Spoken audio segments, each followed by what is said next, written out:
Pemirsa, mulai tahun 2020, barang impor yang bernilai lebih dari 3 dolar Amerika akan dikenai bea masuk impor. Nah, berdasarkan data dari Bea dan Cukai, barang-barang tersebut yang kita beli melalui online shop itu merupakan barang-barang end user seperti halnya tas, sepatu, dan juga garment. Nah, kenaikan tarif ini didorong oleh cita-cita untuk membantu atau untuk menyelamatkan perusahaan-perusahaan dalam negeri dari kebangkrutan. Nah, untuk mengulas tentang kebijakan baru ini, kita telah terhubung dengan Direktur Kepabeanan Internasional dan Antar Lembaga Bea dan Cukai, Bapak Alfian Fadilah. Selamat pagi, Bapak. Ya, selamat pagi. Baik, Bapak. Ini terhadap kebijakan yang diterapkan pada tahun ini mengenai pengenaan bea masuk terhadap barang impor yang dibeli melalui toko online. Jadi, perubahan apa saja, Pak, yang terjadi dibandingkan dengan kebijakan yang telah dikeluarkan pada tahun 2018 lalu? Ya, jadi Hmm? terdapat beberapa perubahan ya dibandingkan dengan peraturan yang kita keluarkan pada tahun 2018. Sebelum itu saya ingin menjelaskan dulu bahwasanya di dunia kepabeanan terdapat istilah yang dinamakan de minimis value barang impor atau batasan Ya. pembebasan bea masuk ya. Nah, kemudian terdapat perubahan di antaranya adalah yang pertama yang tadinya barang-barang yang terkena pembebasan ini tuh bernilai atau berkisaran sekitar di bawah 75 dolar Amerika. Namun sekarang uh, hanya sampai dengan 3 dolar Amerika Serikat. Nah, kemudian selain itu ada juga perubahan lain yaitu dihilangkannya PPN 10% dan juga PPh. Seperti itu. Baik, Bapak. Jadi apa, Pak, yang ingin didapatkan dari pelebaran rentang ini ya, Pak ya? Ini kan rentang barang kiriman yang tadinya hanya barang-barang yang bernilai 75 dolar, namun sekarang barang-barang yang harganya itu di atas 3 dolar sudah terkena pajak gitu. Jadi apa sih, Pak, sebenarnya yang ingin didapatkan gitu? Apakah ingin meningkatkan pendapatan negara dari sisi bea cukai sendiri, tapi kalau kita lihat di lain sisi PPN 10% juga ikut dihilangkan di situ. Iya, betul Mas. Jadi gini, sebenarnya importir e-commerce itu tidak terlalu besar ya, akan tetapi apabila kita melihat data 3 tahun terakhir ini terdapat lonjakan yang cukup besar. Pada contohnya adalah pada tahun 2017 bahwa terdapat CN atau consignment atau barang kiriman itu terdapat mendapati jumlah sebesar 6 juta CN itu pada tahun 2017. Kemudian semakin membesar pada tahun 2018 terdapat 20 juta CN. Nah, kemudian pada tahun 2019 dan sampai sekarang ini terdapat 49,6 juta CN atau barang kiriman. Jadi luar biasa kan lonjakannya gitu kan. Nah, yang jadi masalah adalah barang-barang kiriman itu atau barang-barang yang diimpor itu merupakan barang-barang yang diproduksi oleh dalam negeri. Dan kemudian barang-barang kiriman itu merupakan barang-barang end user ya atau sebagaimana kita tahu bahwa itu merupakan barang konsumsi akhir tingkat akhir gitu ya, yang tinggal kita konsumsi secara langsung. Sehingga dengan kebijakan ini kita harap para IKM dapat survive dan juga bertahan dari berbagai serangan dan juga serbuan barang-barang sejenis yang berasal dari luar negeri seperti itu. Ya, baik. Kemudian Bapak, kita lihat bahwa barang-barang yang diimpor melalui e-commerce ini merupakan barang-barang end user ya Pak ya. Kemudian, apakah aturan ini berlaku untuk seluruh barang-barang yang kita beli melalui e-commerce? Karena seperti yang kita tahu bahwa e-commerce ini ada banyak jenisnya ya Pak. Ada yang berasal dari Indonesia, dalam negeri, dan juga berasal dari luar negeri. Ya, jadi ketentuan ini tidak berlaku secara keseluruhan atau pada semua barang-barang ya kan.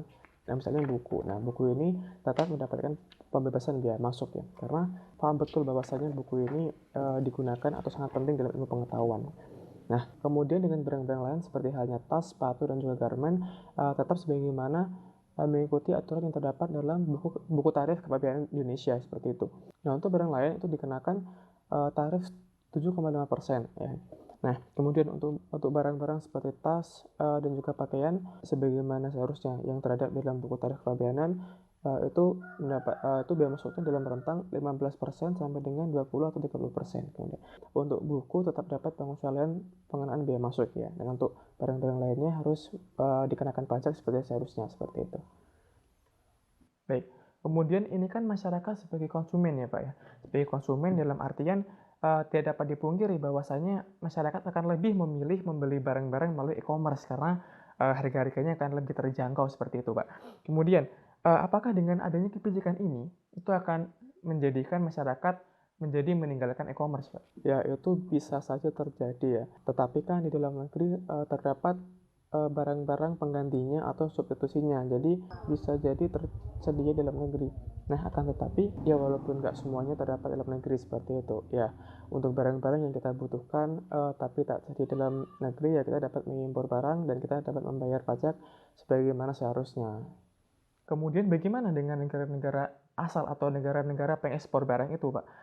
Melihat dengan adanya kebijakan baru ini, apakah mungkin terjadi konflik, Pak, nantinya dengan negara-negara tersebut? Ya, jadi tidak masalah ya Mas. Jadi di WCO atau World Customs Organization itu telah dijelaskan bahwasanya pengenaan perbedaan pembatasan gitu ya terhadap barang kiriman itu sudah diatur di sana dan dapat diterapkan sebesar apapun yang suatu negara itu inginkan gitu ya. Di negara kita kan cuma $3 ya. Nah, itu di negara lain ada juga yang $2, ada yang $5, dan bahkan ada yang $150.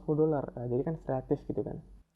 Kemudian, Pak, dengan kebijakan ini, yaitu merentangkan harga yang dari awalnya $75 menjadi $3 Amerika, itu bukankah akan meningkatkan atau memicu niat seseorang untuk melakukan penyelundupan, Pak? Karena seperti kita tahu bahwa akhir-akhir ini juga banyak sekali tangkapan-tangkapan yang dilakukan oleh Bea dan Cukai. Seperti halnya kemarin adanya penyelundupan tentang mobil mewah dan juga barang-barang lainnya seperti itu. Ya, jadi itu mungkin suatu apa ya resiko yang dapat terjadi karena kan ya orang-orang pasti suka atau ingin membeli barang dengan harga yang murah seperti itu.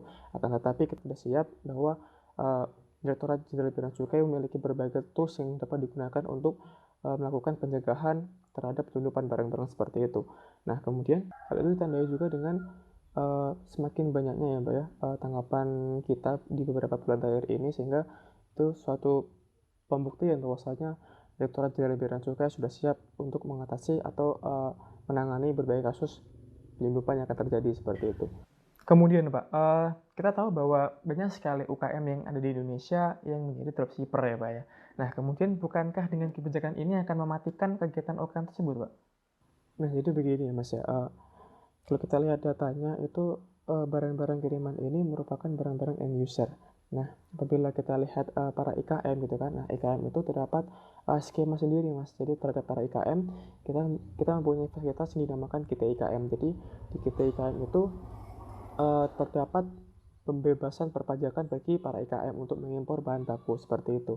Nah, kemudian untuk dropshipper sendiri ya apabila atas barang-barang itu dia jual kembali ke luar negeri maka atas barang-barang itu tidak dikenai pajak seperti itu. Nah, kemudian apabila barang-barang itu dijual lagi di dalam negeri ya maka mau tidak mau para pengusaha dropshipper tersebut harus membayar pajak sebagaimana semestinya seperti itu. Ya, jadi memang seperti yang dikatakan oleh Bapak Presiden bahwa kita harus membantu atau mengajukan perusahaan dalam negeri seperti itu. Nah, dengan cara bagaimana? Dengan cara untuk kita untuk menggencarkan ekspor, memperkuat ekspor dan juga mengendalikan impor. Ya, karena seperti yang kita tahu bahwa barang-barang kiriman atau barang-barang end user itu yang mana sudah diproduksi oleh perusahaan dalam negeri itu dapat mengganggu keseimbangan terhadap perdagangan dalam Indonesia. Baik, Pak. Berarti apabila kita ingin membeli barang dari luar negeri, ya seharusnya kita harus siap ya, Pak ya, untuk membayar pajaknya.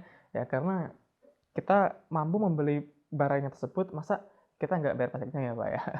Iya, toh nggak besar-besar amat kan pajaknya kan. Baik, Pak Alfian, terima kasih atas waktu yang telah diberikan. Ya, terima kasih kembali Mas. Cukup sekian berita kali ini. Sampai jumpa di lain kesempatan. Assalamualaikum.